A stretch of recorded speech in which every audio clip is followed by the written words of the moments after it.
We're live from New Delhi. You're watching DD India Live, India's voice to the world. I'm Lipakshi Khurana, coming up in the next 30 minutes. Prime Minister Modi is set to embark on two-nation visit to UK and Maldives. Will hold talks with UK counterpart in London on key issues. Also to attend Maldives Independence Day as the guest of honour.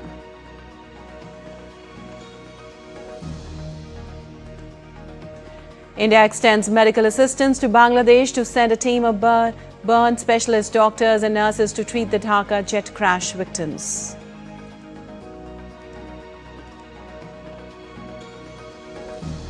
Trump announces massive trade deal with Japan with 15% tariffs. Deal include $550 billion of Japanese investments in the US. Also lowers tariffs to 19% in trade deal with Indonesia.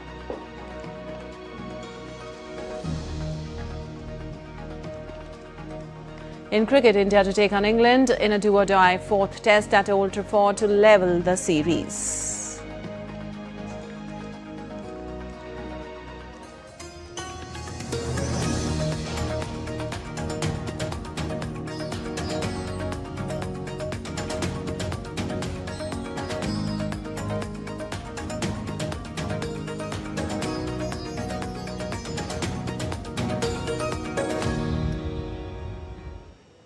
And on to the details now. Prime Minister Modi's upcoming visit to the United Kingdom and Maldives aim to boost strategic ties, trade and cooperation. In the United Kingdom, the Prime Minister will meet his counterpart, Prime Minister Starmer, and also have an audience with King Charles III. In Maldives, he'll attend Independence Day as guest of honour and strengthen regional partnerships with President Muizu. Here's a report. Prime Minister Narendra Modi will visit the UK on 23rd and 24th of July at the invitation of British Prime Minister Keir Starmer. This marks Prime Minister Modi's fourth official UK visit. The two leaders are expected to discuss India-UK ties, regional and global issues, and review progress on the comprehensive strategic partnership focusing on trade, technology, defense, climate, health, education, and cultural exchanges. Prime Minister Modi is also expected to meet King Charles III. The UK is also the sixth largest investor in India with a cumulative investment of $36 billion.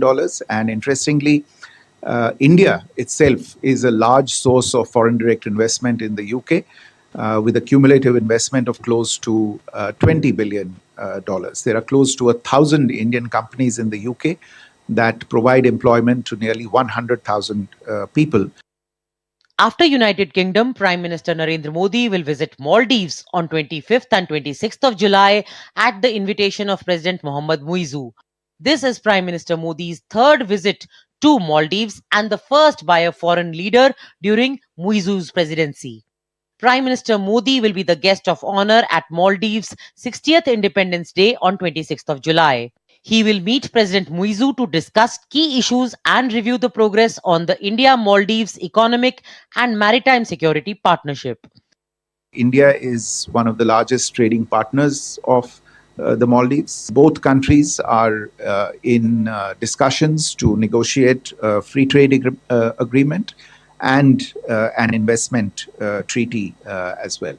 And new areas of cooperation, including renewable energy, fisheries, etc., are also being worked on. The visit highlights Maldives' significance in India's neighborhood-first policy and India's vision of Mahasagar.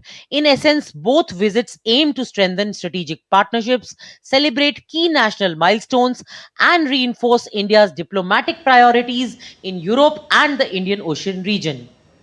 Bureau Report, DD India. Well, Prime Minister Narendra Modi is on a two-day United Kingdom tour starting on Wednesday. He'll be calling on King Charles III and holding a bilateral meeting with his UK counterpart Keir Starmer on Thursday. DD India's Gautam Roy has spoken with India's High Commissioner to UK, Vikram Doordarshan, about the prospects of the visit, including the much-anticipated Free Trade Pact and how it will enhance the comprehensive strategic partnership between the two nations. Listen in. Prime Minister Narendra Modi is on his fourth visit to the United Kingdom from the 23rd to the 24th of July. India and the UK have extensive relations. This is a comprehensive bilateral partnership and How is it going to be expanded further this time round? Let's find out from Vikram Doordarshan. He's India's High Commissioner to the UK. Thank you for joining us, High Commissioner. What can you tell us about the agenda this time round for the Prime Minister? Well, this is a short but very focused visit. The Prime Minister's agenda is really to push the relationship to the next level. The focus is on essentially taking forward the relationship on core verticals that we see as forward-looking, futuristic pillars of the relationship. So that includes the technology domain, where the UK and India have been strong partners on something called the Technology Security Initiative, which was launched last year. We are also partners on developing our trade relationship, which has been growing along at a pretty steady pace. We also look at education as a major part of the mix. As you probably know, not only do we have a large number of students here, we also have the largest number possibly of universities opening campuses in India from the UK. I think the idea that India is now open for partnerships with quality universities to meet the enormous demand for high quality education that Indians have traditionally had, I think that's an important part of the piece. The India-UK Trade Pact has been in the works since 2022, and there's been a lot of speculation around it. Is it on the anvil this time around in this trip, the formalization of it? Well, look, I mean, the trade ministers announced the completion of formal negotiations. We are engaged in a last-minute sprint to complete all of the legal scrubbing and paperwork that goes into it. Let's not anticipate what the Prime Minister will do. Let the Prime Minister come here and then we'll take that forward. All in all, what kind of a message do you think the leaders of these two countries, two democracies, which have extensive links, not just through the present times, but going back centuries, would be sending out to the world in the kind of times that we live in, where you not only have conflicts in different parts of the world and all kinds of barriers coming up, even when it comes to the movement of people, and India and UK have very vibrant ties there, 1.8 billion strong diaspora here. I think the message that we'd like to convey, that the leadership would like to convey, is that fourth largest economy in the world and the sixth largest economy in the world are doing business together, that we see the process of making it easier to do business, making it easier to invest in each other's country, making it easier for legal and practical means of having qualified people travel to each other's countries and thereby support businesses. All of these are good things, and that's a message in and of itself. Great. Thank you for speaking to DD India, High Commissioner. Thank you so much for having me. And extending India's full support to Bangladesh following the country's worst air disaster in decades, India is sending a team of burn specialists and medical staff to Dhaka to assist victims of Monday's deadly fighter jet crash that killed at least 31 people, most of them children. The Indian team will conduct an initial assessment of the patient's condition and provide recommendations for further treatment, including potential transfer to India for specialized care. The MEA also noted that additional medical teams may be deployed based on the findings of the preliminary assessment.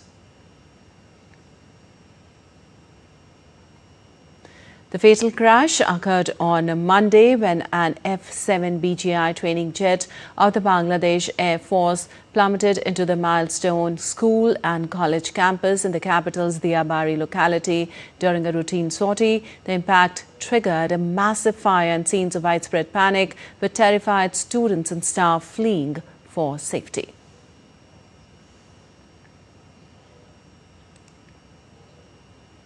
And moving on the third day of a month-long monsoon session of Indian Parliament, the Upper House is to take the Coastal Shipping Bill 2025 for consideration in passing. The bill to consolidate and amend the law relating to regulation of coastal shipping, promote coasting trade and encourage domestic participation. The National Sports Governance Bill 2025 to be introduced in the lower house of the Parliament, bill to provide for the development and promotion of sports, welfare measures for sportspersons. The National Anti-Doping Amendment Bill 2025 to be introduced in the House, bill to amend the National Anti-Doping Act 2022. The Merchant Shipping Bill 2024 will be taken up for consideration in passing, bill to consolidate and amend the law relating to merchant shipping to ensure compliance with India's obligation under the maritime treaties and international instruments to which India is a party. Well, both houses of Indian Parliament faced major disruptions on Tuesday on the second day of the monsoon session amid opposition protest. More in this report. Day 2 of the monsoon session of the Parliament in India faced a washout with continuous opposition disruption.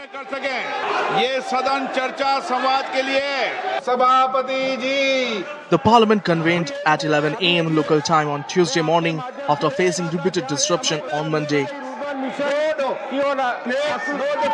Despite the Speaker of the Lok Sabha and the Rajya Sabha Deputy Chairman repeatedly asking House members to allow the House to function, the opposition continued their protest.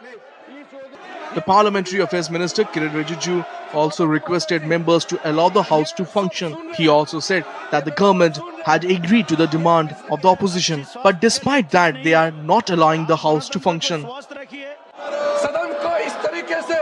Disturb करना ये तो बहुत आपत्तिजनक है और वो चर्चा मांग रहे हैं हम चर्चा के लिए तैयार हैं फिर ये सदन चलने नहीं देते हैं ये डबल स्टैंडर्ड बिल्कुल गलत बात है चर्चा चाहते हैं तो ये हंगामा मत करो सरकार ने बार-बार कहा है कि हम चर्चा करना चाहते हैं फिर ये हंगामा क्यों कर रहे हैं कौन जिम्मेदार लेगा देश का करोड़ों टैक्स मनी को आप लोग हंगामा करके बर्बाद कर रहे हैं जवाब देना पड़ेगा.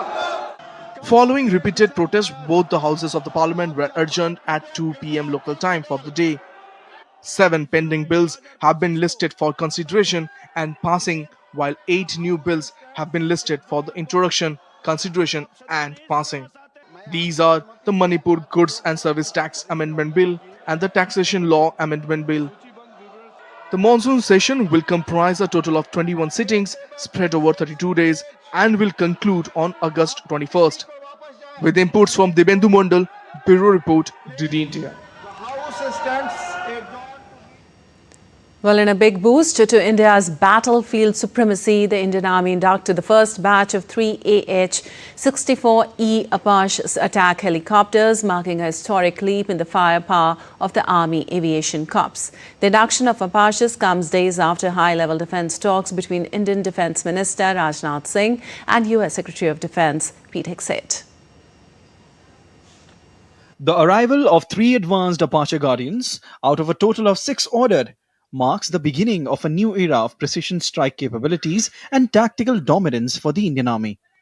Some of the features of Apache A64E are that it is twin-engine attack helicopter equipped with 30mm chain gun, has AGM-114 Hellfire missiles, Hydra 70 rockets and air-to-air Stinger missiles.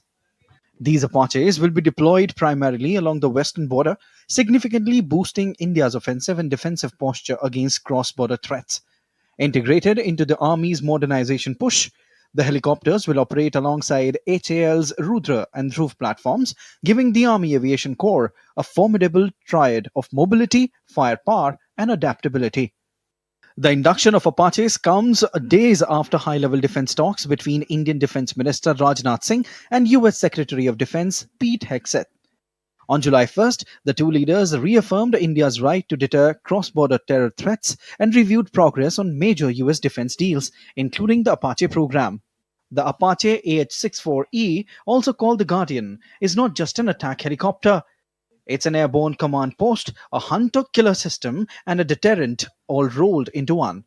Its radar system allows it to track 128 targets at once, prioritize threats, and strike with pinpoint accuracy, even in zero visibility, making it a flying tank hunter and a guardian angel for Indian ground forces. With the arrival of these combat birds, India sends a clear message. Its guardians of the skies are ready, capable and watching. The Army Aviation Corps is evolving and the Apache is leading the charge. Akshay Dongre's report for DD India. And still to come in this edition of DD India Live. UN chief and UNESCO deeply regret on Trump's renewed decision to withdraw US from cultural agency. India seals ODI series win over England as Harmanpreet hits ton. Teen Kranti Gaur takes 5-wicket haul. And heavy metal icon Ozzy Osbourne dies at 76 weeks after final farewell concert in Birmingham.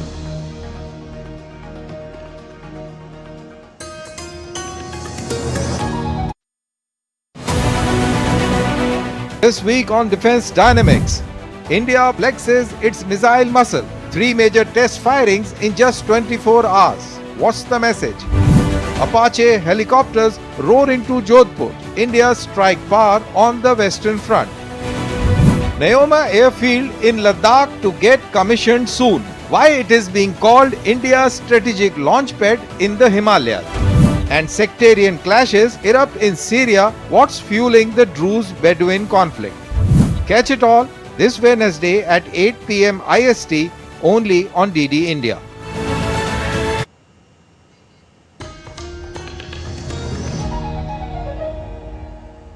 While you're watching DD India Live, I'm Nipakshi Khurana, and moving on, US President Donald Trump on Tuesday announced a trade deal with Japan that includes a 15% tariff that will be levied on US imports from the country. The plan will result in Japan investing $550 billion into the US and paying a 15% reciprocal tariff. While speaking at an event at the White House, Trump said that Japan will form a joint venture with the United States for LNG in Alaska. Trump added that representatives from the European Union are coming for trade negotiations with the United States on Wednesday.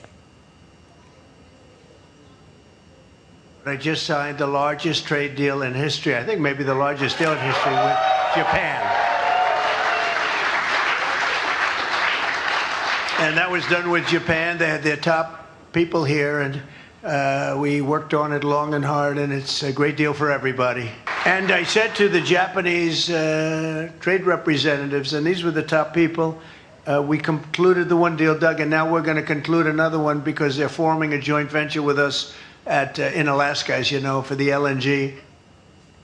Earlier in a post on Truth Social, Trump said that Japan will open its economy to U.S. goods, including with cars, trucks, rice and certain agricultural products. Trump's post made no mention of easing tariffs on Japanese automobiles. In a letter sent to Japan this month, Trump threatened a 25% tariff on the country's exports to the U.S. if there wasn't a new trade deal struck before 1st of August. And the United States and Indonesia have reached a trade deal that will significantly reduce tariffs and open new opportunities for American businesses in Southeast Asia. Under the deal, Indonesia will eliminate more than 99% of tariff and non-tariff barriers on U.S. goods, including industrial, technology and agricultural products. In exchange, the U.S. will lower a proposed 32% tariff on Indonesian imports to 19%, though goods suspected of transshipment to dodge duties will face a 40% rate.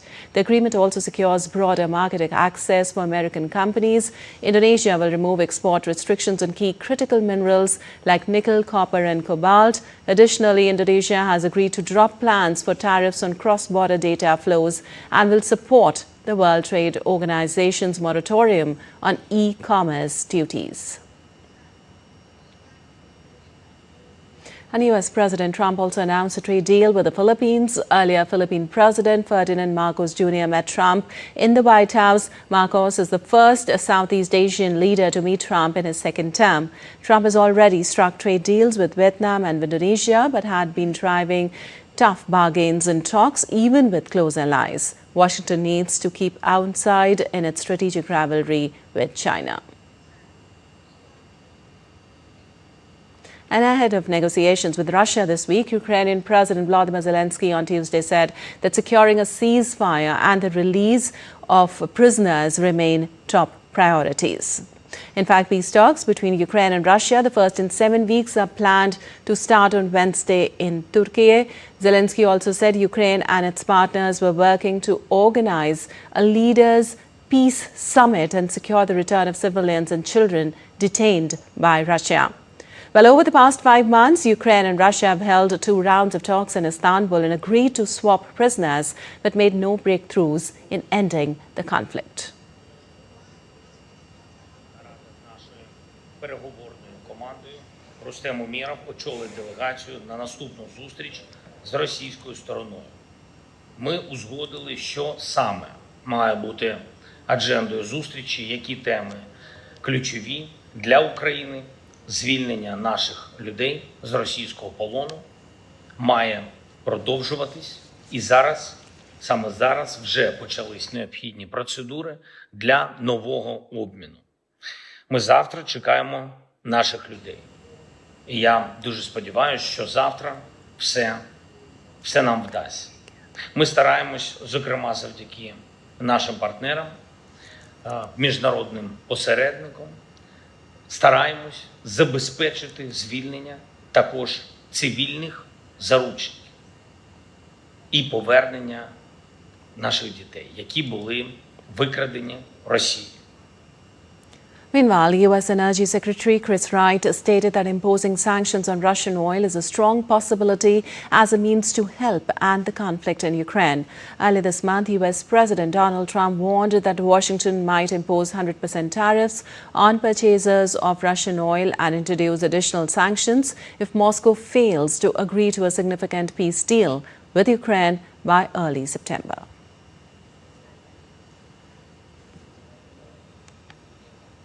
Well, the United States on Tuesday announced plans to withdraw from the United Nations Educational, Scientific and Cultural Organization, or UNESCO. The decision was based on what it calls the agency's anti-Israel bias and support for divisive cultural agendas. This marks the third time the U.S. will exit UNESCO and the second under Trump's first term. The United States provides about 8% of UNESCO's total budget, down from about 20% at the time Trump first pulled the United States out of the agency.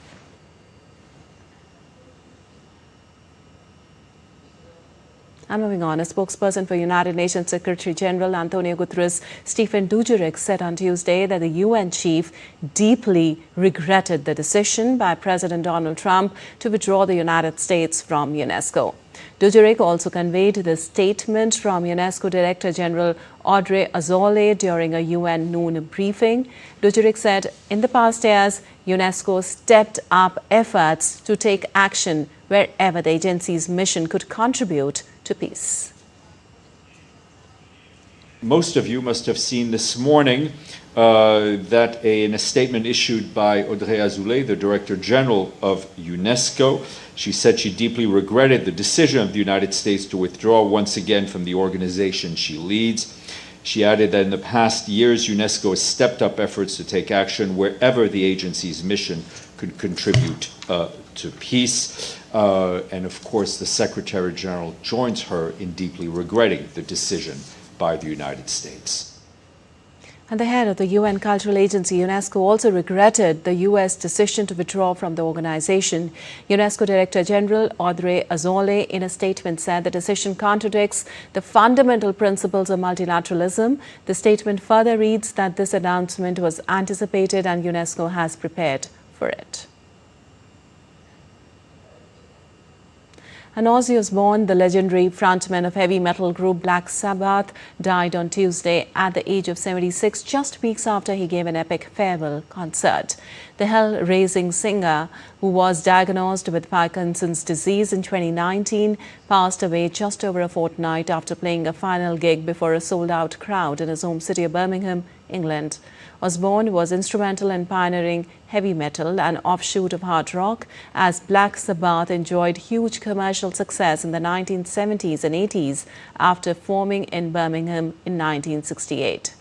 Black Sabbath went on to sell more than 75 million albums worldwide and were inducted into the Rock and Roll Hall of Fame in 2006. Osbourne was added for a second time last year as a solo artist. And on to some sports news now. With the series on the line, all eyes now shift to Old Trafford, Manchester, where England and India are set to lock horns in the crucial fourth test. With the hosts leading 2-1, this match could prove decisive and daunting for India. It has never tasted victory at Old Trafford. And in another blow for India, fast bowler Akashdeep has been ruled out of the fourth test against England in Manchester starting on Wednesday. Skipper Shubman Gill confirmed that Akashdeep will miss the match due to a groin niggle. The pacer adds to the injury list for the visitors ahead of the must-win clash. All-rounder Nitish Kumar Reddy has been ruled out of the series, while Arshdeep Singh too will miss the test. The bowler had played a key role in India's win in Edgbaston, picking up a match haul of 10 wickets. And in women's cricket, India capped off a successful visit of England to clinch the ODI Series 2-1 after securing a 13-run victory in the third and final ODI in Durham on Tuesday. Harmanpreet Kaur's century in Kranti Gaur's 6-wicket haul handed India a 13-run victory over England. Harmanpreet's 84-ball 102 asked England to post what would have been a world record run chase of 319 in the last competitive match before the World Cup in India and Sri Lanka.